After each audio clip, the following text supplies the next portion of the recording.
Hey everyone, welcome to our simulcast of the Peristyle Podcast. I'm Ryan Abraham. I'm Chris Trevino. We got to talk about USC's first scrimmage in the Coliseum of the Lincoln Riley era. So stay tuned for the whole show. Put it up on peristylepodcast.com and of course uscfootball.com.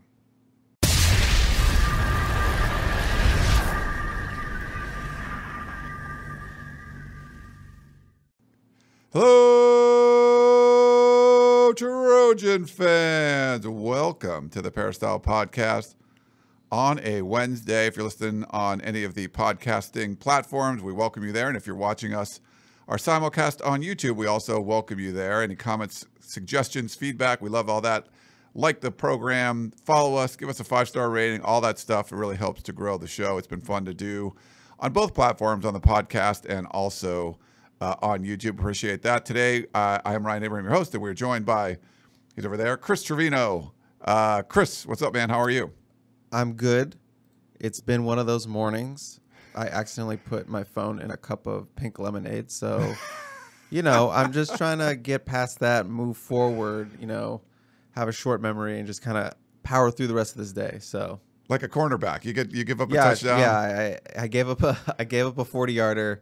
I gotta just reset and get back in there. But it was in the morning, so it was a first quarter touchdown. Yeah, I got it. So I gotta just end the game with a pick. I have to battle back. So yeah, rough start. Similar to what USC started at the Coliseum scrimmage, apparently, because from what Lincoln Riley said. We're going to get into all of that and everything that Lincoln Riley said and the players and coaches said afterwards. It was a little bit different format for practice, so we'll kind of go through everything that happened out there on Tuesday. 10 practices down, 5 to go, including the Coliseum scrimmage, the spring game. We're not sure what format it's going to be and all that kind of stuff, but on April 23rd at noon live on ESPN. Lincoln Riley would love to see a lot of Trojan fans out there, even though I don't think, Chris, I still think people don't know how to get their tickets, right? Yeah, we're seeing more ticket questions come up, like how do I get tickets? It has to be soon, right? It has to be like this weekend or something. It has to be like Friday they're going to drop it or something. It just has to be out there soon. I would think so. Someone commented, I think on the Peristyle, on the thread that I posted, I think for instant analysis thread, they said, well, Lincoln Riley wants the Coliseum pack for the scrimmage, but we don't even know how to get in there yet. So I'm like, that's a fair point. Like if you want a lot of people there, maybe give them a little heads up of how they can get in. Maybe it's a marketing ploy. Wait till the last minute. Everyone's like, we need tickets. I'm worried about tickets because I want to go. So maybe I don't know. Maybe it's like a psychological marketing ploy. I don't know. It can drive up the secondary market and all of that. But I hope it's soon. It should be soon because obviously we're like less than 2 weeks away. Yeah, we are less than 2 weeks away. 5 practices left. Like I said, one more Coliseum scrimmage practice on Tuesday. And we'll get into what happened this past Tuesday. And then, of course, Saturday, the 23rd, will be the spring game. If you have questions or comments for the show, we appreciate all the emails we've been getting. Podcast@uscfootball.com is where you can email us. And you can also call or text us at 424-254-9141. Leave us a text or a voicemail. We appreciate that. And if you're listening on Apple Podcasts, if you subscribe, follow us there. Leave us a 5-star rating and kind of review. We love that. That's always very helpful for the show. And, of course, if you're on Spotify or any other podcasting apps, if you can leave a 5-star rating there, that's great. On YouTube, hit that subscribe and like button. We've been putting up a ton of videos on YouTube. Everyone we talk to after practice, those videos going up. We're doing instant analysis. We're doing usually multiple highlight videos of what we can watch from practice per practice.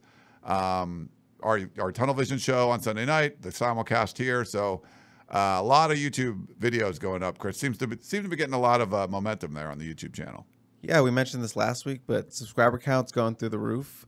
But it's popping over there. So if you want to see, players talk after practice, coaches talk after practice, get a little feel for what practice is like with those highlight videos that you mentioned, just go on by, subscribe, Inside Troy, find us, like us, subscribe to us. Yeah. We appreciate all that. And we want to also thank you for doing that. When you do that, thank you for checking out Trader Joe's. They've been great to us over the years, sponsoring the Peristyle Podcast. I made my trip earlier this week.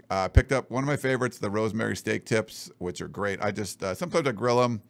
I did these one in a pan. They're already marinated. They have great flavor right out of the box. And they have lots of different bag salads. I try to buy different ones. I'm trying to eat a little healthier, Chris. So I know I like to talk about the sweets and stuff, but I'm trying to do like veggies, some meat, I picked up some good-looking red potatoes there. I'm going to make some roasted potatoes from that, but I'm trying to eat a little healthier. It's not always great, especially they have a great alcohol selection there. But some of the cheeses, I'll go in there and pick some of those. Like the salamis, I'll like do some cheese and little dried meats and stuff, cured meats. So I love all that kind of stuff. But the rosemary steak tips are one of my go-tos. It's all about balance, Ryan. We talk a lot about sweets on this show. I know you have a sweet tooth, but yeah, it's all about the balance. Eat healthier. My girlfriend's actually picking me stuff up from Trader Joe's right now. Wow. Right now. I just haven't been able to go. I need my orange chicken. I'm sure she's going to get some new stuff too, but I just need my bags of orange chicken. So yeah, it's a Trader Joe's day. That's a staple for you, the orange chicken. Absolutely. Yeah. Especially with Easter coming up. I'll probably eat a lot of candy over the weekend. So I'm trying to do it during the week. We'll see. But thanks again to Trader Joe's. Okay, well, let's get into some of the we got some questions to get to a little later on. I think Chris has a special segment he was telling me about. No, that's maybe for next week. Oh, right. okay. Don't burn it so early. Sorry. Okay, so prepare next week for a special segment. Because spring game is next week. So yes. No, but wasn't there not that special one? There was like another one. Was there like were you going to do like a take it or leave it or something? Was there something? Yeah, that was going to the spring game. I want to spring game. I want to bring back take it or leave it for next week for you. Okay. Our first official one on this podcast. We'll have a fake corporate sponsor. Probably not, because this is actually a real sponsored show. So, but if someone wants to actually sponsor the fake corporate sponsorship, absolutely. Yes. But I just wanted to do like a little take it or leave it for you next week, going to the spring game. Just a bunch of things that could happen in the spring game, and I just want your take it or leave it. Okay. I was thinking about the other special segment. Yeah, we're not revealing that quite okay, yet. so no okay. So but stay tuned. We got some really cool stuff coming up on Hopefully. all of our shows. Hopefully. Yeah. You do have do you have a 2-star composite podcast coming up?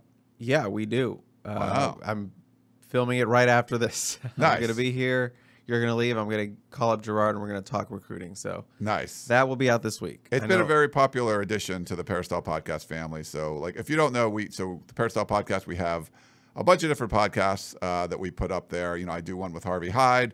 Chris and I do one. Chris started one with Gerard, the 2-star composite, which is all recruiting, and that's been very popular. Shotgun's got some interview shows he does with the Heard It on the Sideline. So a lot of different podcasts you can listen to, just all on the same feed on the Peristyle Podcast. So we appreciate all that. All right, well, let's jump into what we have, which was the Coliseum practice/scrimmage. This was the first time on the Lincoln Riley era that we were able to go over, and the players and the coaches, everyone except Dante Williams on the coaching staff, and then the 15 new players that have joined the team haven't been able to go over and practice in the Coliseum before. They might have gone through for a recruiting trip, but this was the first time they got a feel for playing in the stadium where you're going to be playing your games in the fall.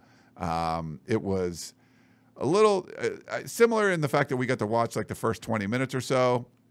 They kind of limited what we could film. So there wasn't that much, but we put up a defensive highlights. I put that up. Nicole shot some offensive highlights, and we're going to put that up a little bit later on. So you should see all of that up on uscfootball.com. And we got to watch some of the stretching stuff. And then we were sequestered, kind of like a jury, put into in the scholarship tower, which was nice, not right near the presidential suite. We were in a conference room where you could not see the field, so we were not able to watch practice. A lot of media that were there, actually. Could hear slightly. Yeah, we could hear some of the popping. A lot of yelling. A lot of screaming, which I, just faint in the distance. And I hope that was from the field. I hope that wasn't from some I think you put special room or something. In your ghost notes. Yeah, we were a little worried to go in these service elevators. And, pure Chris fashion, we were like all of us kind of crammed into this conference room that had couches around the side and a big table in the middle. And then Chris is like sitting by himself in the corner out in the hallway somewhere. So that was, I wasn't in the hallway. I was in the room. I was in the corner. You made it seem like I was out in the corner. I was out in the hallway. They wouldn't allow anyone in the hallway unless you were going to the bathroom or something. It felt like detention. It did feel. I'm gonna be honest with you. It felt like detention. Just all of us sitting in silence, quietly doing work. Yeah. No real talking. Only a couple whispers. But it didn't have the detention aspect of being in there with your friends and maybe goofing off a little bit. Right. Just all straight straight business. I was just like working the whole time. Even though the table, the plugs for the table didn't work, so you couldn't plug in your laptop there. But for some reason, if you plugged it into a couch, which that seems way more likely to happen, those outlets worked. But anyway, we got through that. Our work done. Ryan, just quick segment. Yeah. Did you ever get detention? Oh yeah. Okay. Why? I mean, I was either you're going to be never got detention or you were always in detention. Not always, but I definitely I was pretty good about getting away with stuff. It's funny, my little sister would never get away with anything, and she would always yell at my parents like, well, he was just smarter about it. Like, yeah, I was usually pretty good. But yes, I've had a bunch of detention. Did you have detention? Only for being late, because my brother would make me late because he wouldn't get up, drive us to school. I miss homeroom, miss first period by like 10 minutes.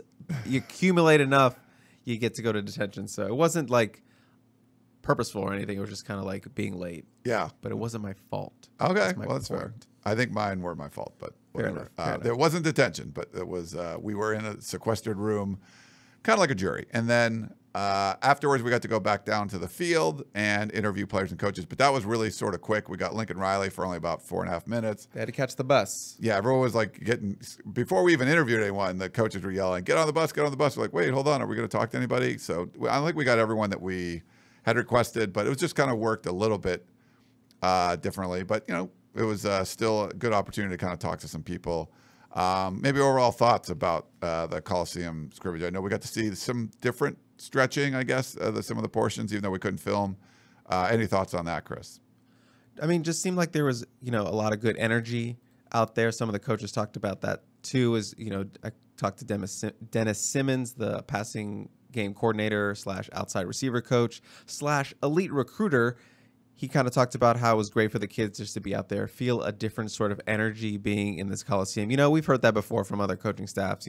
There's a different energy when you get into this Coliseum. But for a lot of them, especially as you mentioned, all the coaches outside of Dante Williams, this was their first kind of experience in the Coliseum. So I feel like they really embraced that, trying to get them ready for some game day stuff they're going to be implementing, warm-ups and stuff, how they attention to detail and getting ready for a game, kind of doing some of that stuff and getting ready for that sort of walkthrough of a spring game in a couple weeks. So, it was good to get all that.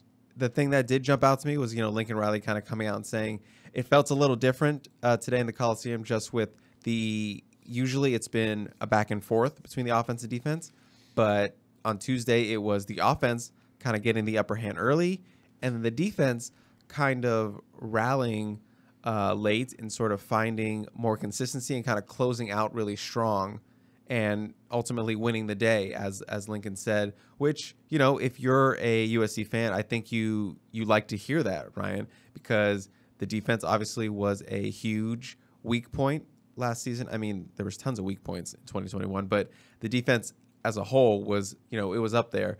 And, to hear that kind of this defense has kind of set the tone a little bit in that second half of that scrimmage and kind of dominated, that's a good sign, because I don't think a lot of people are going to be worried about the offense under Lincoln Riley. It's going to be like, it's going to be there. It's going to come, get these guys on the same page. But the defense is the big worry point. So I think, that maybe made a lot of USC fans happy hearing that, the defense kind of stepped up in the Coliseum and kind of shut it down at the end of that scrimmage period. Yeah, I wish we could watch, but we'll be able to watch this team in a week and a half or so for the spring game. But yeah, I think it's a positive sign. If you're going to, when people are going to be previewing USC, I think they're going to give the offense the benefit of the doubt, because you have Lincoln Riley, you bring in Caleb Williams, you bring in Mario Williams, and all those guys. But there's been questions about Alex Grinch, where he's been. I think it seems like the coaches and players are pretty confident in his system, but that's where a lot of the criticism is going to be criticism about both lines, the offensive line and the defensive line. But like I said, I think people will kind of give the offense a pass because of the Lincoln Riley factor and Caleb Williams. If he can turn this defense around, and it was last in the Pac-12 in scoring defense, I believe. It was one of those. I think it was 11. 11? Okay. It was putrid. It was awful. It was terrible. They're going to need some better play from linebackers, the defensive line. The whole secondary is gone. So I think if you feel like the defense has come and finding its footing and is able to compete with the offense, that's probably a good sign for USC. And it's 10 practices down. There's 5 to go to get through 15. There'll be 4 more before the scrimmage, and I thought what Lincoln Riley said about finishing strong is that he seemed to like the progress his team made. It's not perfect, but they had it's like you have a bunch of goals, and they like hit these goals, boom, boom, boom, move it along, and he just doesn't want to see this team coast through the last few practices because you've done really well. You're putting good stuff on film. They're getting a better feel for the personnel and all that. But he said coasting's for losers. Average teams do that, something like that. So paraphrasing there, but I like that. So it's just like you're not gonna sit on your laurels. You got through 10. You got 5 more. Finish strong. Have a great spring game, and then just move on to the summer. Yeah, Shotgun had actually asked him about that last Thursday and sort of what he wanted to accomplish in that final 2 weeks, and he kind of said something similar. But on Tuesday, he kind of emphasized it even more and saying, coasting is for losers. Average programs coast. And he said, if we are what we say we are, these next 5 practices will be our best practices. So, that's a storyline we're going to be asking about. How was practice? Did you feel like it was different from the first 2 weeks or the first, stretch of spring camp? So that's what we want to see. That's what they want to see. A team going into the finish strong. And I'm going to be honest, Ryan, I thought he said coasters are for losers at first. So I was like, wow. This guy, not about the coasters. But then I realized, coasting is for losers, not coasters. Look, you're going to need coasters in that $17 million house. There's a lot of tables. So. You don't want those rings on anything. So big coaster guy, not a big coasting guy. Yeah. Is what we learned. So, yeah, I mean, good, strong words from Lincoln there. It's a message to the team. He's putting it out there. Coasting is for losers. We're not going to coast. We don't want to be an average program. We want to be USC. Yeah. I think he could probably just buy some new tables if you get some rings on there. If you Sure. If you're really anti-coaster. I don't know if there's a big anti-coaster movement out there, but certainly anti-coasting. I'm sure there is. There could be something. There's something weird on Facebook. Yeah. Find it. We also got some updates. You posted some updates. So different view of practice. And when I filmed the defensive players. You kind of got a bird's eye. Now you're far away, so you kind of zoom in, and you're maybe not as tight shots as you would get when you're on the sidelines, but you kind of get a different feel for some of the drills. A lot of the drills I filmed were like ball drills where you saw the safeties intercepting balls or the linebackers, things like that. So there was some cool stuff you could kind of watch, but you also were able to get a different perspective because we're always watching gold-plated stuff. Who has got gold-plated? And so you talk to players afterwards. Usually we learn about a couple in the interview process after practice. There's no, I guess we could make some kind of running list, but you kind of get some more names. But there is one on the P. Yeah, we got one on the Peristyle. If you're not a member, go to USCfootball.com. Peristyle is where all the USC fans hang out. It's the busiest message board, the oldest one.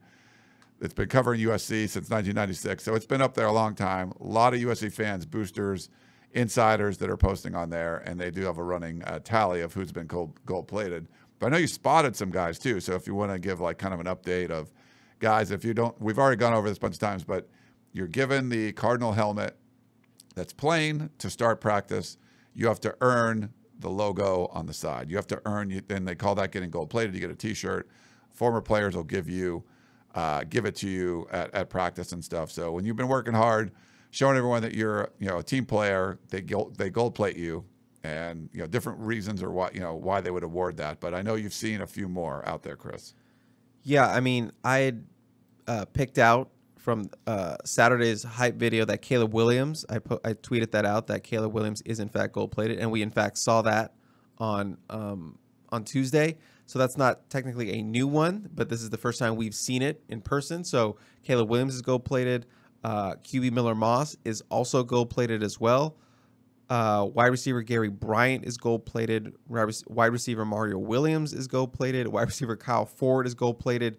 Wide receiver Josh Jackson, I think he was gold-plated last week, but this is sort of the first time we really kind of spotted it. He is gold-plated. I saw that safety Examarion Gordon is also gold-plated. And a couple of the offensive linemen kind of broke through and got their gold plates. Center Brett Nealon got gold-plated. Justin Dietich got gold-plated. Jonah Monheim got gold-plated, and Andrew Voorhees got gold-plated. Yeah, so that's a lot of gold-plated. A lot of gold plates. If you're watching on YouTube, I tried to put a couple pictures up of a couple of guys there.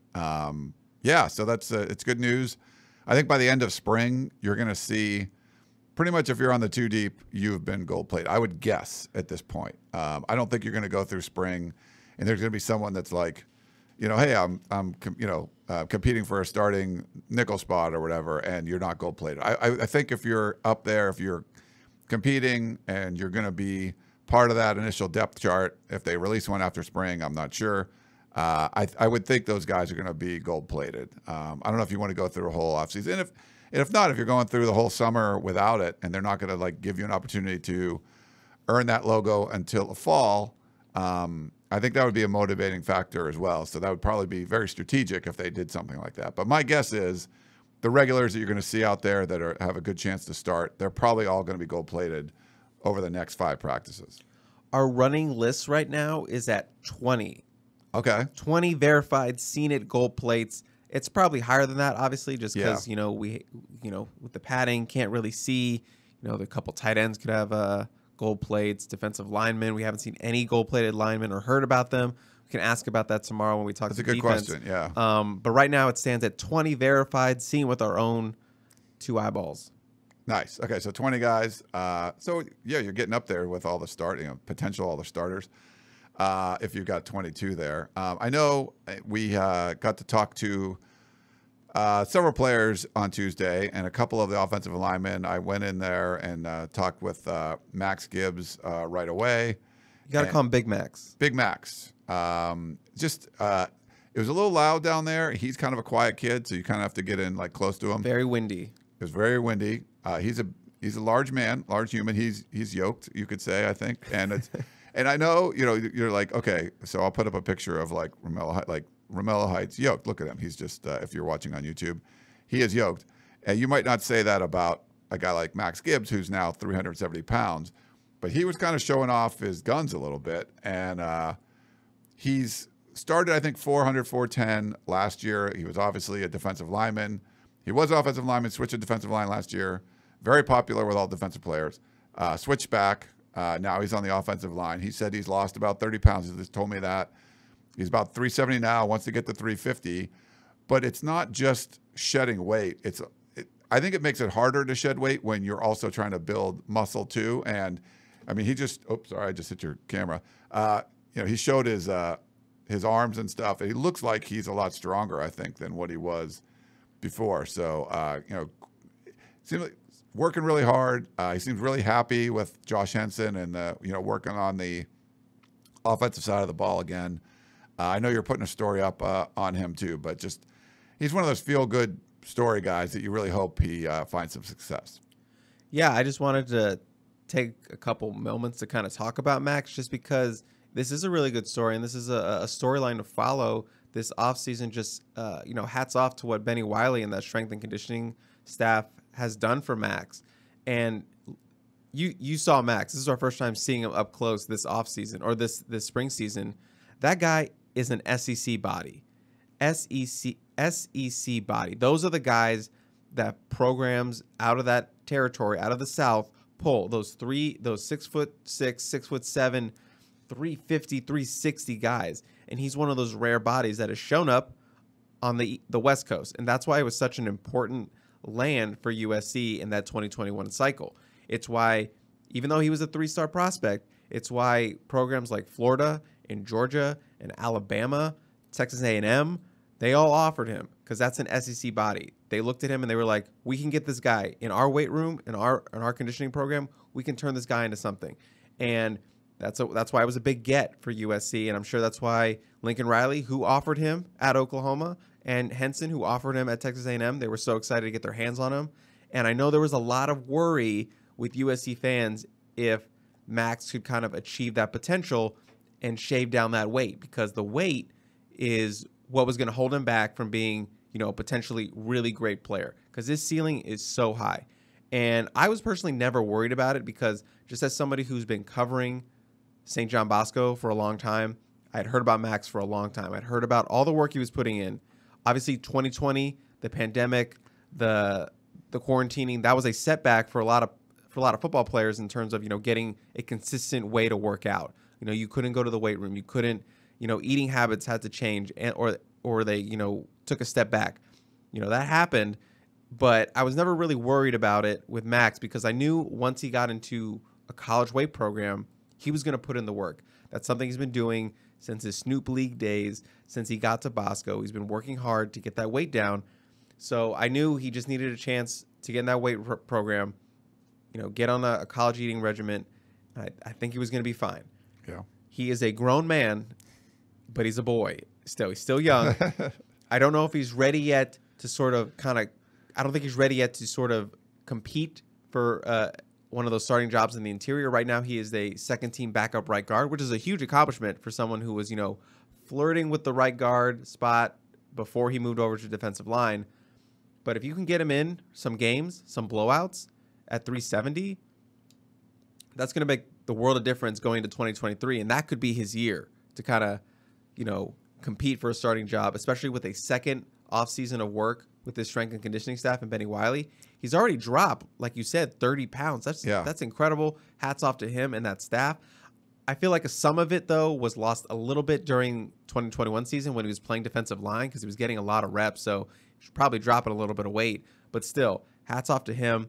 And to drop that much weight in a full offseason, imagine what it's going to look like in 2 off seasons. So, I'm excited for his 2023. Hopefully he can get some reps and some blowouts, get some experience that'll kind of springboard him into that potential breakout campaign in 2023. But yeah, hats off to him. He's really liking Coach Henson, Coach Wiley. Every time he talked about Henson, he had that big Max smile. He likes the way the jokes he makes. He's a technician. He said, he kind of was down on him a little.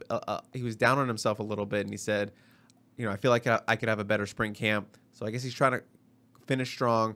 Wants to have a better fall camp. Needs to work on his pass protection, pad level, footwork, hands. Needs to work on all those things. So still a work in progress, but just a big step forward for him. And, he's on the right track. Yeah, great for him. It's a guy that a lot of USC fans can root for very easily. Just a great kid. And also on the offensive line, one of the names you hear that's not the regulars, the Voorhees or the Nealons or the Fords is Mason Murphy. And I've heard, it seems like there's some positive things being said around him, even though, he had the injury. We just haven't heard a whole lot from him. You got to catch up with him. What did Mason have to say? Yeah, I requested Mason because, that's a name you're hearing a lot. And, we've already talked to the top guys so much, this is the time of spring where let's talk to the kind of the backup guys. Yeah. Let's check in on those guys. And, Mason came in looking really good, body wise, 6'6", 290, 280, just needed to add a little bit of weight. Unfortunately, he did have that injury that was kind of like late in the season and kind of ended his year. And, we never really got an explanation as to what that injury was. You thought it was a really bad rolled ankle or something like that, a foot injury. But he kind of revealed on Tuesday that it was actually a fracture in his foot. And he ended up having had surgery, got a screw put in his foot, which is, you're always worried about offensive linemen or any football player with, foot surgery. But he said he's healthy, said he's fine. He looked great out there. Right now he's operating as that second team left tackle. And he looks good. And, Henson talked him up as someone who has the potential to be a really great player. He's showing that he has a chance to be really, really good on that edge. He was asked what he thinks he's showing this spring camp. He said, I think I'm showing off my athleticism, my footwork, and my ability to kind of handle edge rushers. And that's kind of what you want to hear out of a left tackle prospect. And, he said his goal right now is to kind of compete for that starting job. That's a tall task for a redshirt freshman, a guy who has Cortland Ford above him, a guy who has an experienced guy like Bobby Haskins coming back off his own foot surgery in the summer and fall. So, while it's a little maybe probably unrealistic that he's going to, win the starting left tackle job, I love that mentality from him as a young redshirt freshman that, I'm going to go out there and compete. I don't care that I have 2 older guys ahead of me. I'm going to go out there and do the best of my ability to kind of put myself in contention for that. And he's getting a lot of valuable reps as that second team left tackle, something he did a lot last season, when Casey Collier was going through stuff. Mason was kind of the guy, the true freshman, to step up and be that backup left tackle. So he has a lot of valuable practice experience, hoping you can kind of see that translate into some blowouts. Same with Max, get on the field, get some reps, and, prepare for, a potential 2023 season where he can actually compete for a starting job. All right.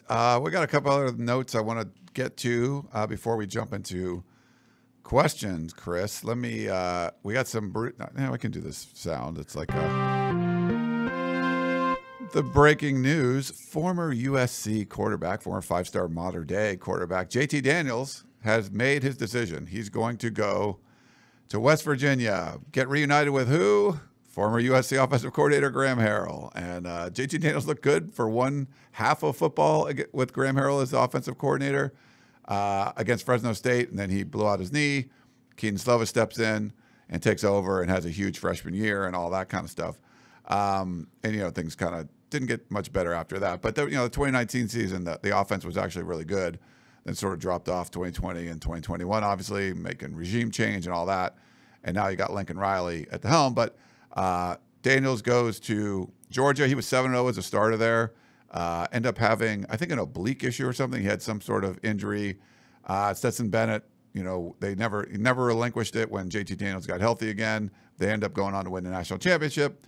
He's coming back, so he goes in the transfer portal. We thought we could have seen JT Daniels in the Pac-12. He did take a visit to Oregon State, and Jonathan Smith, great quarterback coach up there. But he reunites with Graham Harrell at West Virginia. He's going to Morgantown, and what's interesting, his first game will be again. And they don't have any started. They have some scholarship quarterbacks there, but no one that has any experience. So he's the most experienced quarterback by far, coming to West Virginia. So likely, he's going to be the leader in the clubhouse, I would think, to win the job. But his first game will be against the Pitt Panthers. So that rivalry is coming back again, West Virginia and Pittsburgh. If you don't know, it's a big one in that part of the country where I'm originally from. And Keaton Slovis is the quarterback at Pittsburgh. So it all comes around full circle. It's like a big soap opera, Chris. I don't know what Life is a circle, Ryan. The simulation is broken. It all comes back. They're running out of things to do. Yeah. I mean, you're going to watch that game, right? Yeah. I'm definitely going to watch that game. Graham Harrell versus Keaton Slovis, assuming he can win that job. I think his quarterback competition is a little more tougher than JT Daniels at West Virginia. But, yeah, you have to like Keaton Slovis' chances to kind of pull out that win. But, man, what a reunion. I hope we get that photo. We got to get one. The two of those together. Maybe they could both do fight on in their different uniforms. Let's send Shotgun out there. Let's keep him on the East Coast, have him drive down to wherever that game is, and just do a notebook on that entire USC games. And, you have Jackson Dart competing for the Mississippi Ole Miss starting job. So you could have 3 former USC quarterbacks starting at 3 different programs across the country. That's wild. That'd be pretty impressive. QBU. Yeah, I know. Our buddy Pete Thamel, I think, broke this one, and he got a quote from JT saying, "It definitely helped knowing Graham coming into it and having a really good relationship with him, knowing that I trust that offense and that system, and I believe in it." So he just feels familiar with that. He, he didn't have the greatest numbers in 2018 in the gumbo offense, and then Graham Harrell comes in and just hey, throw it open receivers, and he did that really well. Unfortunately, I only got to see him for about 30 minutes before he got hurt. But he had some big games for Georgia when he was in there. I think against Cincinnati in the Peach Bowl, I believe, the year before they won the national championship, he had almost 400 yards and a bunch of fourth quarter drives that he masterminded and stuff. So he's definitely had some success, in college football. The injuries have been a problem. I know he talked about in the interview that he has to stay healthy. That's the one thing that he hasn't done. So we wish him luck. He was a great kid. I remember interviewing him in San Antonio at the Army All-American Bowl when he reclassified late so he could come in and start, because USC was without a starter after Sam Darnold left. They weren't really sure where to go. JT Daniels reclassifies and gets there early, and kind of the rest is history there. But wishing him the best, and definitely be watching that Pitt game with West Virginia, Chris. Look, and it's not like, I know the injuries have been an issue, but JT Daniels has had, a pretty good college career. Got the Zaxby's NIL deal while I was at Georgia. I know Shaka was very jealous of that. Yes. Won a national championship with Georgia, as a backup, but still got the ring, success there. Now he's going to have an opportunity to kind of close out as a starter. It's not a bad college career, That's all I'm saying. No, it's definitely not bad. Got a USC tattoo? Yes. And, in an opportunity in a place, West Virginia, compete in the Big 12. Definitely, like I said, we'll wish him the best.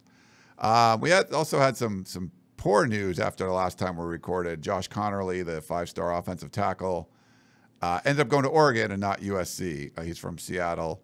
And so that basically resets USC's, that ends the 2022 class. That's over. So weren't able to bring in a offensive lineman there. They'll definitely address it in the high school ranks in the 2023 class. But in the immediate, for USC's immediate future, the 2022 season, probably going to have to go into the portal and address the offensive line. Not probably will. Bit. They definitely will. But a name that came up today, Chris, I wanted to get your thoughts. I don't know if you're too familiar, but if you know who Josh Henson is, that's USC's offensive line coach. The offensive coordinator, where did he come from? Texas A&M. Well, Texas A&M offensive lineman Derek Hunter, he has entered the portal. He's a 4-star prospect. He was a 4-star prospect from 2019, and he's played in 18 career games, including some of that 2020 weird COVID year. So any thoughts on Derek Hunter? I don't know if it's just a coincidence, but you would think your former offensive line coach, the guy that recruited you, USC's got to be in the mix for this one. Just like you just assumed Caleb Williams USC was going to be in the mix for him. If they like Derek Hunter at all, I would think the Trojans are in the mix for him too. Yeah, obviously that familiarity has to help. He's an interesting kind of prospect at 6'4". He was originally recruited as a defensive lineman and originally committed to Florida State, flipped to Texas A&M, played defensive line there for the first 2 seasons before, Henson and then the offensive staff kind of flipped him over to the offensive side of the ball, sort of a reverse Max Gibbs, if you will, and had him play on the offensive side of the ball to kind of fill out that depth. He was not projected to be sort of a starter for this season. Maybe that's partially why he decided to look into the portal. At worst, I think he's on the 2 deep for this team on this offensive line, wherever that may be. Right tackle. Right now, USC has a preferred walk-on playing backup right tackle. So I think he would at least bring in a lot of depth, push for a starting job. I don't know. We'll see if they can actually make that flip happen to USC. But I definitely think it's a big name to recognize and a big name to keep in the back of your mind. And portal recruiting happens so fast so this could be done quickly wherever he may end up. So yeah, I expect USC to be a player here. Yeah, and I think it's May 2nd or May 1st, whatever is the deadline for the portal stuff. So you got to kind of get that stuff done. So in the next couple of weeks, we're going to see a bunch of this going down. And like Chris said, it happens fast. Don't blink. It goes by pretty quickly, and especially offensive linemen. I don't mind, if you can bring in a surefire starter, would you feel like a Bobby Haskins can be that guy that started for 3 years or whatever it was at Virginia? Someone on the right side too. I feel like having a depth guy is not bad. Is it Monheim or Cortland Ford or somebody that you feel like, all right, he can play there, and then you have an experienced backup behind him, or you can switch that around. I think they're going to be okay in 2022, but just beyond that is where some of the issues are. But if you can bring in a surefire, this guy's been a starting tackle for a long time, he's going to come and start at USC. You want that too, but you also, I think you might need some guys that, like you said, you don't really want walk-ons on the depth chart if you don't have to. So a guy like Derek could come in and rectify that situation. But I think you definitely need at least 2 offensive linemen out of the portal, at least at minimum 2, and preferably one guy that can maybe help on the interior. Yeah. But Jonah Monheim can play interior, and Ford also has a start at interior. So if you can get 2, that gives you 8 guys? That gives you a solid 8 off the bat, and you can kind of play with that. Yeah. For depth purposes. So I think you need at least 2 out of the portal, and we'll see more names pop up soon. And if you feel good about a Mason Murphy or a Max, there's some guys that I feel like maybe could use the development. And I think Clay McGuire did a good job last year. There was definitely developmental problems and recruiting problems before he got there, but I think he sort of was. There's been a lot of things on this team where Lincoln Riley comes in, And it's sort of like you have to do a 180 on a lot of them. Just turn this around, turn this around, turn this around. I feel like the offensive line was definitely in a bad spot. And Clay McGuire at least began, like, it was a big aircraft carrier. He began to turn in the right direction. It wasn't completely, going on the course you wanted, but he started to. So I feel like that was a position group that at least made progress. And if a Mason Murphy does develop, someone like that, it's probably because I think it started when Clay McGuire was there. Absolutely. Yeah. And Henson's walking into a really good situation with the guys he's inherited. So yeah. Any other notes from spring ball or anything else you want to talk about? Yeah, I just wanted to go to some injury stuff. Oh, yes. Okay. Obviously, the two big ones would be Gary Bryant Jr. and Mekhi Blackman. Mekhi, the Colorado transfer and cornerback, who Riley had just heaped a bunch of praise on, saying he's probably our best defensive impact player, the guy making the most plays out there for on the defensive side of the ball. He did not practice on Tuesday. He was seen in a walking boot, not dressed out, which is, kind of concerning. But Riley said he's fine. He's just a little nicked up. If there was a game today, he would be playing. So, that's comforting a little bit for USC fans. Yeah. And then the other one was Gary Bryant leaving practice on a cart, kind of had his cleats off. He was like kind of legs up a little bit, and it wasn't like he had hurt. I'm not saying it was like what am I trying to say? It's not like he broke something or anything. He was just kind of holding his leg. Maybe hamstring, I don't know. But he had his foot, like the one, I think it was his right leg, his right shoe leg off and like sock off, everything. He's kind of holding his. But it wasn't like wrapped. It wasn't iced. So, Riley again said he sort of looked. He said the same thing as Mekhi. Just kind of he's okay. The feeling I got from that though is that very well might be true as far as that both guys could have played today if they had to. And guys aren't missing practices unless they really have to. Like the Rehab Island thing has just been kind of a thing of the past. But I'm just my guess was Riley doesn't really want to talk about injuries. And so if it was more serious, if it was something like, oh, the guy's going to be out like 3 weeks, he would probably say the same thing. I don't know. Do you get that feeling or no? Yeah, it just doesn't feel like injury updates are going to be a very forthcoming thing under Lincoln Riley. Right. I feel like he's already maybe, I wouldn't want to say like out of his comfort zone, but you can run a program differently when you're in a college town versus a major city. And I think there was sort of like some give and take where, hey, normally we wouldn't do this, normally we wouldn't allow this, but we get it. Like, the Lakers, the Dodgers, and all these teams are here in the city. You got the Rams and everything going on. We can't shut out the media completely because then people won't pay attention to us. So I feel like there might be some give and take going on there. But my guess is the injury thing, he's not going to be super forthcoming with, like you said. But we'll see. And most coaches aren't really forthcoming about injuries. Yeah. And it's a spring, and you're just like, yeah, he dinged his ankle. He's fine. Like, I don't think there's any strategic advantage or disadvantage if you talk about that. But I think it's just in general they'll want to talk about it. So, anything else, or should we? And then cornerback Adonis Otay also did not practice. He was a new person that we seen not practicing. Okay. And he had that wrist surgery last year. Was rehabbing the whole season. We saw him a couple times with like his arm clubbed up, so maybe it's still giving him issues. But he was out. So that was the only other new name out there. Yeah, he was practicing with like that sort of club on. Yeah, he was practicing the first 2 weeks or whatever, and yeah, I believe this is the first practice he hasn't, at least that we've seen. Okay, cool. All right, well, that's kind of what we know on the injury front and everything we've kind of seen and heard out there at practice. We got a few questions to get to. Let's take a quick break, come right back, and answer your questions.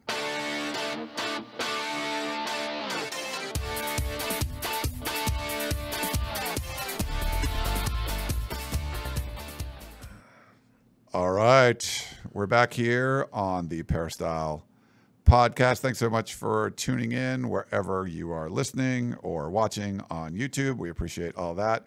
We just got a few questions, and then we'll move on, let you get on with your day, whatever you're doing.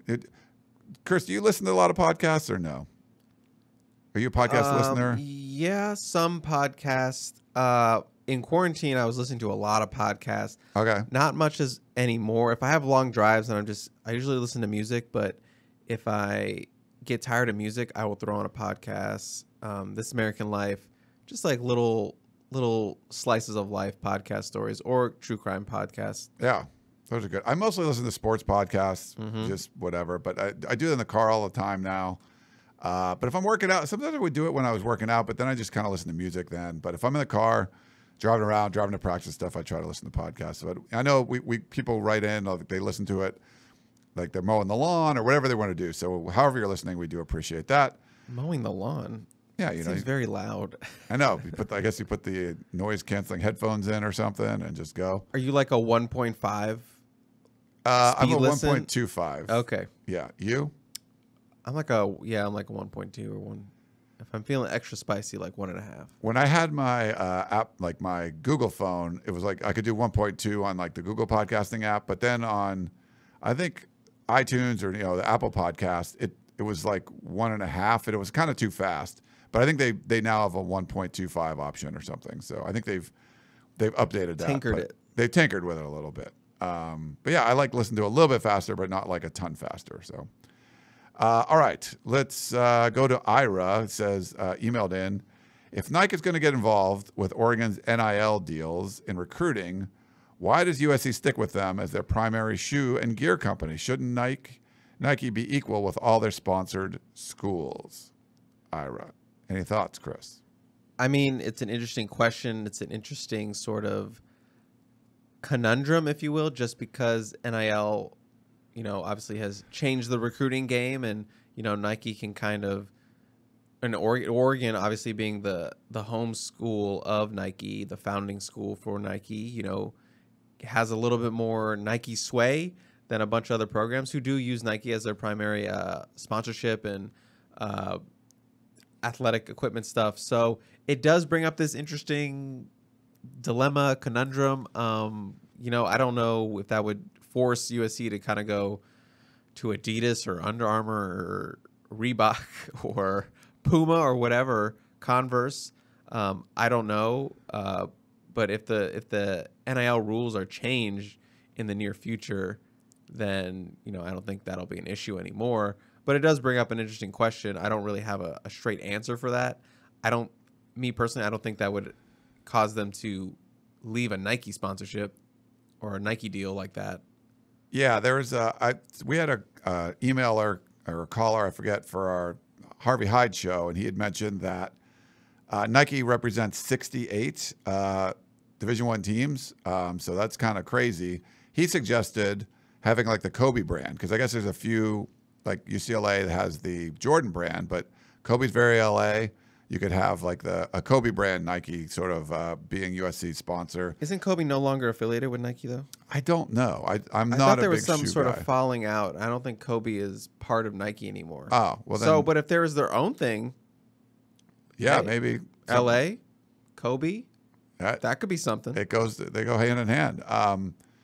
Yeah, that was the emailer suggestion, but I'm not a big follower of the shoes and the shoe companies and all that kind of deals. But I know Oregon State has the Nike deal. They're very supportive. I think that the question would be if it's like, okay, there's a 5-star recruit that both schools are going after, and Nike sponsors him for Oregon, for $2 million, but he wouldn't do that. Nike wouldn't do that if he goes to USC. Then you're like the company kind of directing, which essentially happens, right, in college basketball world, right? Like that essentially happens where players are steered to certain schools because of their AAU affiliations, yeah, all that kind of stuff. We haven't seen it that much in football, but obviously this NIL stuff is a whole new world. So I think, yeah, something like that, there could be some ruffled feathers. And I thought Phil Knight, the founder of Nike, was someone that always wanted to support the program. I thought one of the things he had said was he didn't want to get involved in recruiting, and be a part of that as far as like enticing players to come. So just because like Connerly picks Oregon, I don't think I don't know the details, but we've heard there's been NIL stuff that worked, but I don't think you can assume it was just, Nike's writing a check to get him to go there, and so USC shouldn't be affiliated with Nike. I can't say that that's true. All right. D from Merced says, Julian Simons was a highly rated recruit, the linebacker. Do you have any idea how the new coaching staff views him. From what you guys have been able to see from spring practice, has there been any linebackers that have stood out to you? Thanks from D. Any thoughts? I'm going to be honest with you. I haven't heard any coach specifically talk about Julian Simon. I was not in the Odom scrum, and listening back on the Odom scrum, I don't believe he mentioned Julian. It was a lot of Rajon Davis for that day. It was Rajon Davis Day on Thursday, got the gold plate. A lot of Monarchs in the building, so it was very Rajon Davis influence day. You know, I think I mentioned this before. I think we've gotten a similar question, but Julian Simon looks great physically. Where that translating to the field, not sure, because we can't really practice. I feel like he's still working with that third unit based on some of the things I've seen in practice. Shane Lee and Raylan Goforth have been sort of the top two dogs. Their experience, you know, been the most consistent, which is huge, specifically for Raylan, who sort of has had bouts of inconsistency when he was, you know, starting the last two seasons. So, I mean, from what I've seen, those kind of guys are the two top guys. Rajon has been coming off because of his effort. You know, Grinch talked about this. Odom talked about this. Riley talked about this. His effort is just off the charts. He's going to make a mistake. He's going to do it 110 miles per hour. Sometimes he goes the wrong way. It's much easier to get a player to go the right way than kind of coach up that effort. So, you know, he's doing the right things in that regard. And, yeah, that's kind of where we stand right now. Hopefully, I can get you some more information on Julian Simon tomorrow. Yeah. When we talk to the defensive coaches, but I have not outwardly heard any sort of Julian Simon talk as of right now. Same. And I think we had a question on Tunnel Vision, too, about this. So we've had a few questions about Julian Simon, so might as well check it in. But like Chris said, and I put a picture up.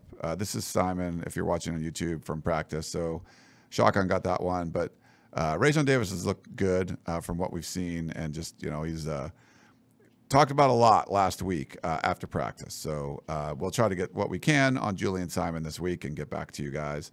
A couple more. Alex had a three-parter. Well, I guess a question. No, it's not three-parter. Multiple choice. Multiple choice. He said, would you rather? So we got to get down to this. USC goes 7-5 in the regular season and beats Oklahoma by 20 in a bowl game.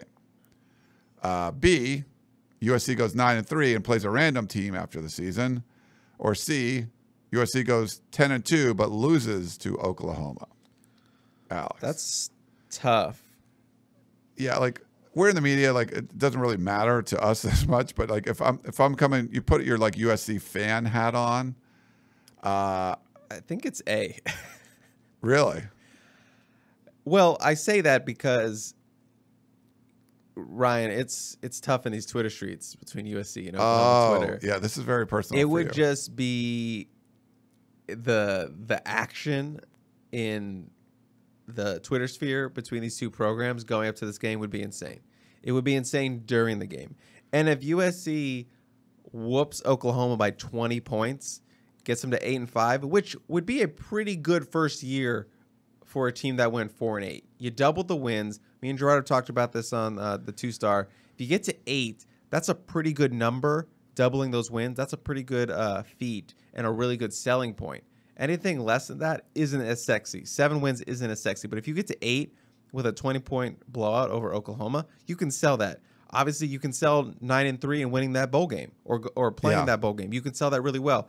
10-2 is really nice, but you're gonna have to take that L losing Oklahoma. You're gonna have to kind of sit with that. So I think fans would take A, getting to whoop on Oklahoma by 20 points. I think that would be very, very good for them.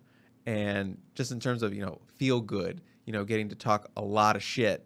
I can say that, right? Yes. I talk a lot of shit on Twitter and kind of beat their chest. 8-5 would be a huge accomplishment coming off, 4-8 last year.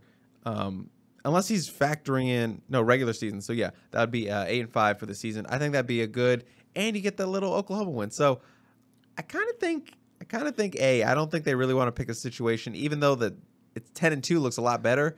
I don't think they want to take that Oklahoma loss. So I think A would be the choice. B would be the safe choice. Yeah, I think C is probably out. Like you, that's the one. you don't go with. But you could talk me into B, 9-3. You can talk me into B. With a 10, if you get a 10-win season. But if I'm petty.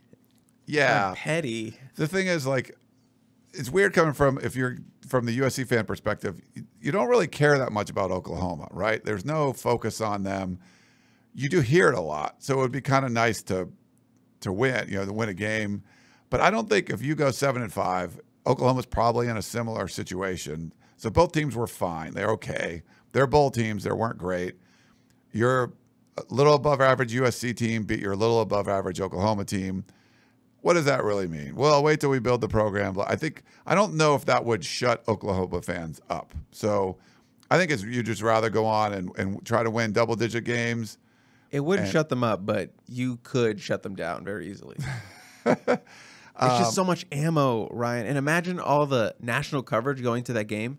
There would be a lot. That would be the ESPN nonstop. From a coverage point of view for us, I think, the winning 10 games I think would be big, but you're probably not going to the Rose Bowl there. You go to Alamo or something, play somebody else. Okay, that's fine.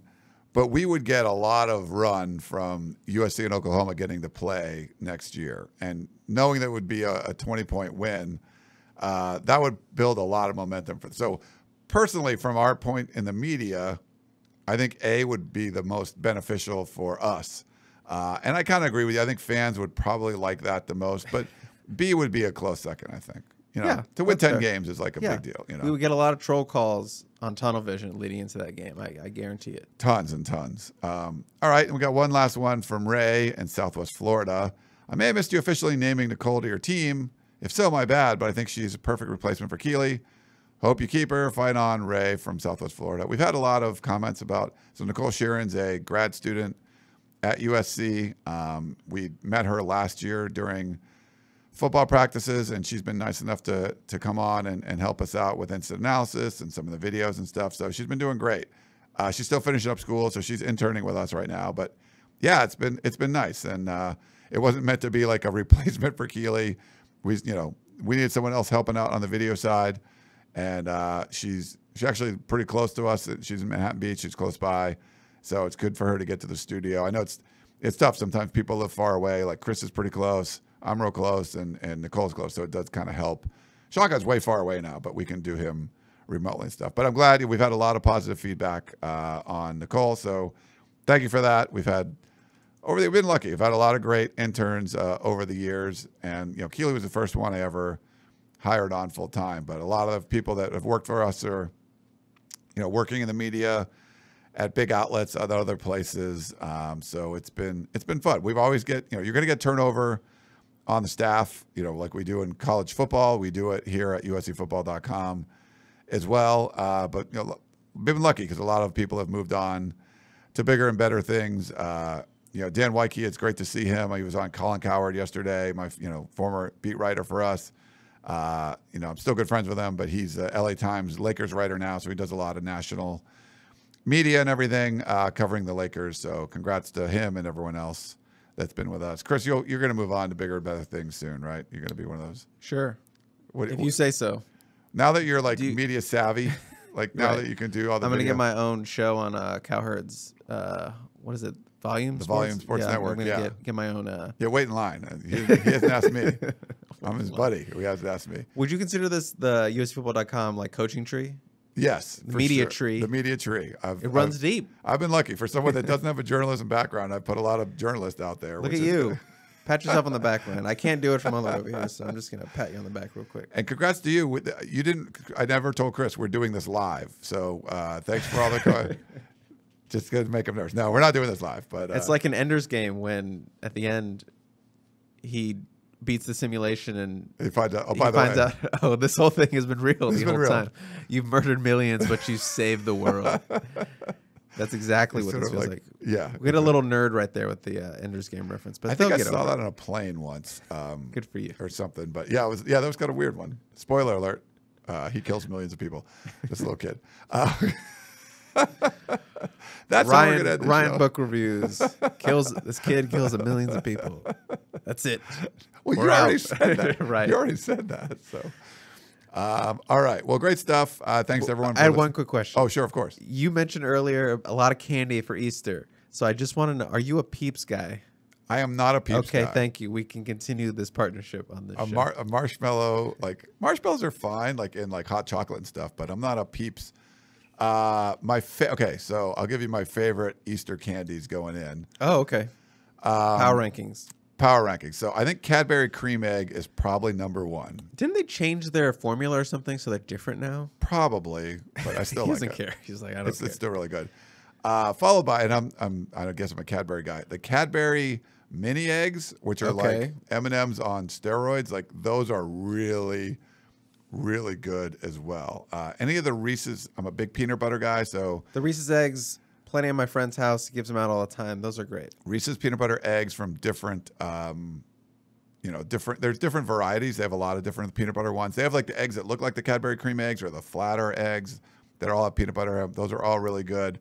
I picked up some, which I'm trying not to, so peanut butter, Reese's peanut butter. They're kind of like the mini eggs, but they're peanut butter. It's funny. One of the Myrna, shout out to Myrna on my Meals and Wheels route. Great old lady. She's awesome.